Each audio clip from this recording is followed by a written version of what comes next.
Tipping in general for British people feels awkward because we just don't know when, we don't know how much is an appropriate amount. Well, let's fix that.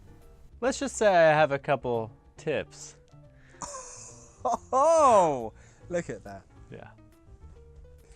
I do comedy.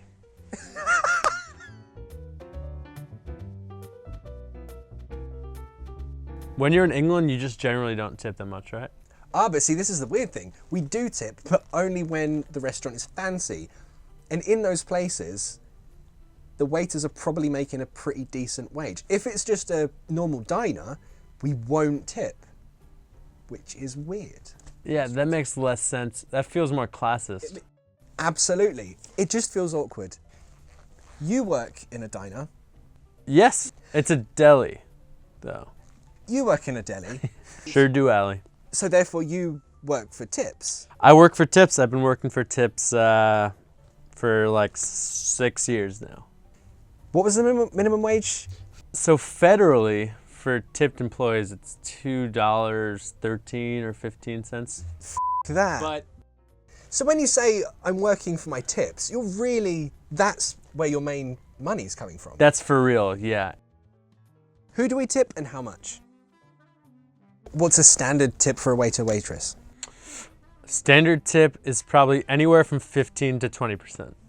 If you still want to tip and have the waiter be like, okay, they still tip fine. 15% is like, okay. Taxi drivers. 10%. What if the fare is like $4, $5? $1 or $2. So minimum $1. Yeah. But see, this is where British people get awkward Yeah. because we might think, oh, if I give $1, that's really stingy. And If you think about it, if it's a $5 taxi ride, $1 is 20%. that's true. So, can't argue with those are numbers, baby. In a hotel, housekeeping, people who clean your room. Leave like a few dollars on the desk before you leave. You can write a little note for housekeeping. Thank you. Love your name. You don't have to say love, but Say love. spread the love. Yeah. See, this is something we British people, we don't really know or do. Yeah. Bellhops, people who carry your luggage. $1 or $2 per bag. If you have a lot of luggage and it's really heavy and big, like $5 to $10. And if you're staying at a really fancy place, they expect more money. But give what you can. Don't break the bank. If you're rich though, tip them nice. Tip them nice.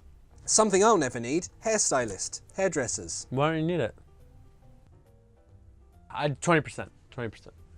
Also, for tattoos, 20%. Oh, I hadn't even thought about that. Yeah. See, in England, we would never tip our tattoo artist. Maybe we do, I don't have any tattoos. Well, except for that tramp stamp. You still don't know about it. I can't see it. It's in my blind spot. When you're at a casino. Depending on how lucky you're getting. Throw the dealer a chip. Throw the cocktail waitress a chip, $1. They come around with free drinks. Yeah. And $1 is enough? $1's fine? They appreciate $1 chip. Yeah. Okay. If you're really banking some money, throw them 2, 5, 10. If you just won $1 million, throw them 25. And your barista?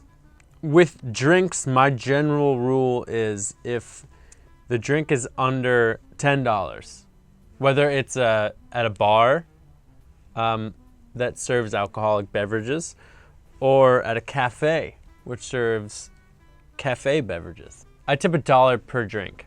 So bartenders, $1 a drink. Yeah, unless if you're buying like a $14 cocktail that takes time and effort and it's really good as well, I'll tip $2.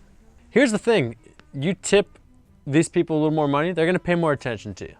Your tip is a message. It's saying, I see you and I appreciate your services, and there's an unspoken agreement that if I tip you a lot, you're gonna like me more and you're probably gonna wanna treat me better because you know I'm gonna tip you well. But also, it's not just like you're buying this person off, it's showing some empathy.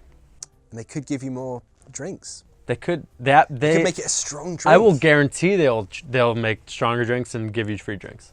If that is an incentive to tip well, Yeah. what is? So thank you, Dan, for educating me. Thank you. How long did it take you to think of that one? I just did it. This is why you're professional. Got my back. Thank you.